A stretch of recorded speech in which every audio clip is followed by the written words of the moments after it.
అమ్మాయి ఏదో ఎక్స్పెక్ట్ చేస్తుంది కదా, పెళ్లికి ఎక్స్పెక్ట్ చేస్తేనే అమ్మాయి అట్లా జరగదు చెప్తుంది పెళ్లి చేసుకుంటా అన్నాడు. అది ముందు రేప్ చేస్తే పెళ్లి చేసుకున్న, రేప్ చేసిన పెళ్లి చేసుకోవడానికి ఏ అమ్మాయి ముందుకు వస్తే నాకు తెలియగడుతుంది.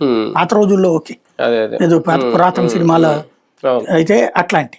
ఇవాళ రోజున ఎంత డైరెక్ట్ గా మాట్లాడగలిగిన అమ్మాయి తన్ని జుట్టుబొట్టుకు లాగి రేప్ చేస్తే ఆయన పెళ్లి చేసుకుందాంలే అని సొంత బెడ్ ఉంచుకుంటే భర్తకి ఇదే అతను వార్నింగ్ ఇచ్చాడు.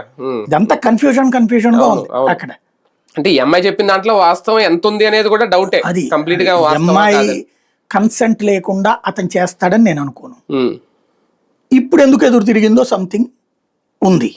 అది ఆ తన్ని చేస్తే ఇప్పుడు బయటకు వచ్చిన అమ్మాయి ఆ రోజున రాలేదా బయటికి, వస్తే ఊరుకుంటారా ఎవరైనా? ఒక ఎమ్మెల్యే అయితే ఏమన్నా వదిలిపెట్టేస్తారేంటి? రోడ్డు మీద రేప్ చేస్తానంటే రోడ్డు మీద రేప్ చేశాడని చెప్తోంది కారులో పట్టుకుని, ఊరుకుంటారా? ఇంకోటి అనేక సార్లు ఇంటి దగ్గరకు వచ్చి రచ్చ చేశాడు అంటోంది. నేను తలుపు దిగిపోతే తలుపు హైట్ లో నుంచున్నాడు, చుట్టుపక్కల వాళ్ళందరూ చూస్తారు కదా, ఈ పాటికి అంతా అయి ఉండేది కదా.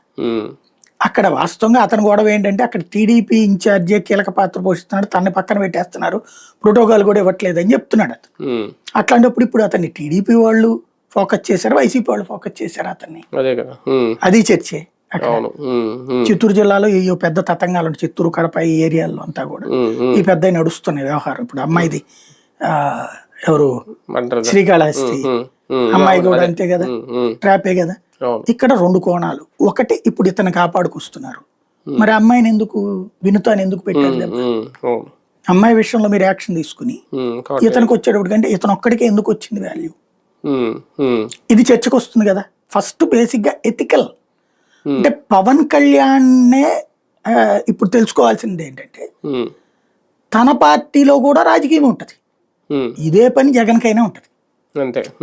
ఏం సార్ ఆ వ్యక్తిగత కదా అంటే మీరేంది ఇప్పుడు